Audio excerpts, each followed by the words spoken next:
Hello, everybody. Welcome back for another Cafe and Diner Archives receipt with your hostess, Madam Hellfire. Today, we go over the SKWC receipt chain, which takes place a little early in the timeline with regards to the Anathema Proxy story arc. This one is SKWC01, put in by the owner on the 9th of August, 1995, and it says, I wasn't expecting that to happen. 3 local kids came into the physical location at around 4 p.m. today. 2 girls and 1 boy. All looked to be about the same age, 15 to 17 or so. They sat down at the counter and asked for coffee, black. Thankfully, I had just purchased some instant coffee, or else our little ruse would have been sniffed out rather quickly. In fairness, we should keep real coffee on hand should other tourists feel the need to come into the store. However, I have no idea how they managed to find us or why these 3 inconspicuous kids wanted just standard diner coffee served black. Not really my go-to after-school snack. I want to give them the benefit of the doubt, of course. Using regular children, it doesn't seem like something Padre would do. No. If they were churchgoers, we know. We know fast. And they didn't ask for salt and pepper either. I know Astrid is young, but these 3 didn't give off the same aura that she gives off. The strangest thing was the boy. He seemed to be expecting something more than the cheap coffee I handed him. There was a look in his eyes that he knew more than the others did.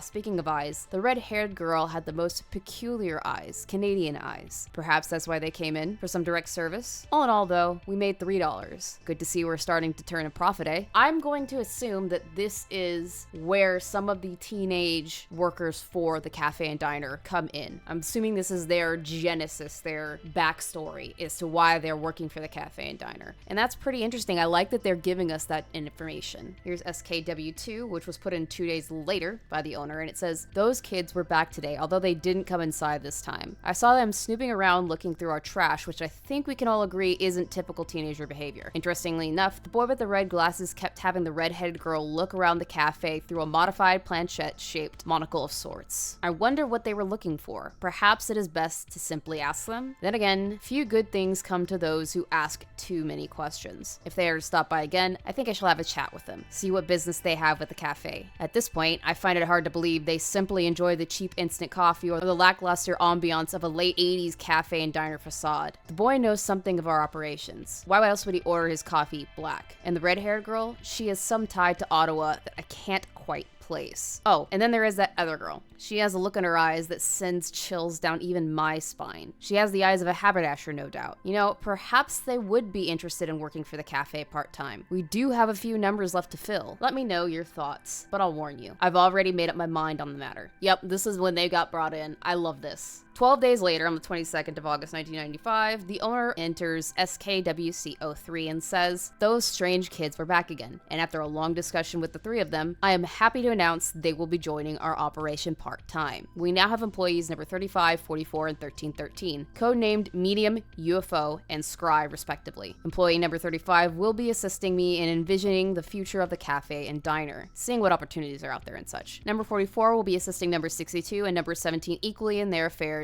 and operations. At his own request, he would like to work on constructing a parking lot in his free time, in case we ever need to park cars. Humor him, please. Finally, number 1313 will be working and studying alongside number 71 and is free to assist number 53 when needed. Of course, all 3 are still in school, so don't expect them around the cafe on weekdays until after 4 p.m. Additionally, number 44 and number 1313 have relatively well-known parents, as 17 has pointed out. I doubt we can keep their working here a secret for long, so I and number 71 will be taking a trip to visit them and keep them in the loop as well. Number 35's parents don't seem to be interested in Canadian tourism, so it's best to let them know she is working at an utterly generic cafe and diner for the time being. Everything is kind of falling into place, and I quite like that. This last one is going to be harder. DD SKWC04.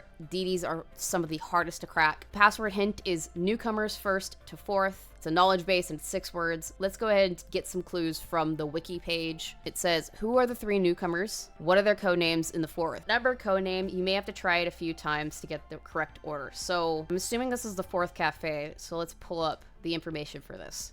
Here is the very first cafe, which is what we're looking at. Number 35, the medium. So there's 2 number 35s, it looks like. But here's the medium, here's the UFO, and at the bottom is the Scry. So I'm assuming they're talking about the 4th cafe. Let's see if we can find them. If you look through here, we see number 44A, NL, she, her, pop, punk, and alternative music. If you look up here at number 1313, NL, she, her, pre-2000s punk and goth music. Easy. Got one of the names that we were looking for, which is 44A. Cool beans. Now we're looking for number 35 and 44. Here's one of them. Manager number 1, JH, she, her, conspiracies, mysteries, and coffee. Go back up here. Number 35, JH, she, her, psychonautics, and paranormal. It's close enough. So we've got two of them. There's number 1, number 44A, and what's the other one? Let's find out. There's another one. Manager number 2, or 44B, NL, he, him, parking cars and astronomy. Go back up here. The UFO, NL, he, him, parking cars and astronomy. So we've got number 1, 44B, and 44A. Let's try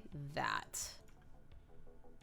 Okay, so this was put the next day by the owner, and it says, finally, finally, finally. Do you know how hard it was to not just embrace Nick the second he walked in? My dear friend Nick. If only you could know. Interestingly enough, we are, well, a year or so ahead of schedule. The three of them weren't supposed to enter the picture until 1996. In the grand scheme of things, a year is nothing, although I do wonder if this means we can defeat Satan ahead of schedule too. It could be nice to have a few extra years before, well, I take my leave. There is nothing I want more right now than to sit down with the three of them and catch them up on all the adventures we once shared a universe ago. But for now, I must remain a stranger. Besides, with the sword of Damocles looming over my head, it's probably better for them not to get too attached. Of course, I will do what I can to set them on a less tragic path than the one they endured before. Still, I cannot control fate. Speaking of, another secret I am tired of holding on to is this blasted blight that affects me. It troubles me to see Felix so worried for my health when I know that I still have 5 years to go. Or is it 4 now? I wish he would take it easy, but I know that he can't. And for a good reason, I suppose. And mon amour, how I wish I could see her right now. But history is history, I'm afraid. If only she knew. Perhaps, if we are able to handle Satan early, I can find some way to sneak off to the Morning Star to spend my last few years with her. I'm unaware of what will become of me once the blight takes full control. I never had the chance to find out last time around, seeing as the bird decided to step in and change things. With him out of the picture, I suppose it is time we see what this debt has in store for me in my cursed number. With Jenny now here, I can start making plans for the ascension of the mantle as well. I still have time to mull it over, but I think I will tell the three of them everything before my time comes. It might be the only way to keep them together instead of drifting so far apart. Plus, someone needs to carry out my grand plan, and I can't have one more leading them down a dead end. In any case, should you be reading this report, Nick, Jenny, and Nikki, it is so good to see you three again. With love, Jean. And I guess that's his actual name.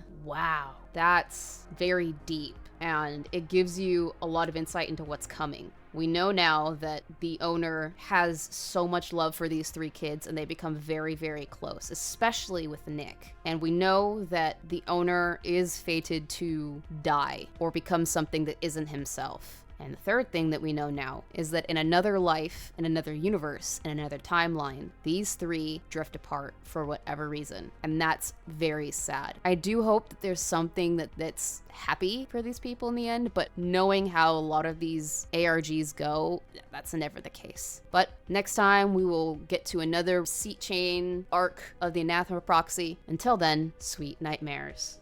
I just wanted to take the time to thank my Patreons and channel members. Your support is so appreciated. If you are not a channel member or Patreon and you would like to become one, there's a link in the description below. All channel members and Patreons receive 24 hours early access to all content posted on both of my channels. And all Patreons or channel members of the $10 Hellhound tier can request one horror-related video or stream topic, or one horror-related game that I play on my live streams on Tuesdays and Thursdays. Again, thank you so much for supporting the channel and the content that I make.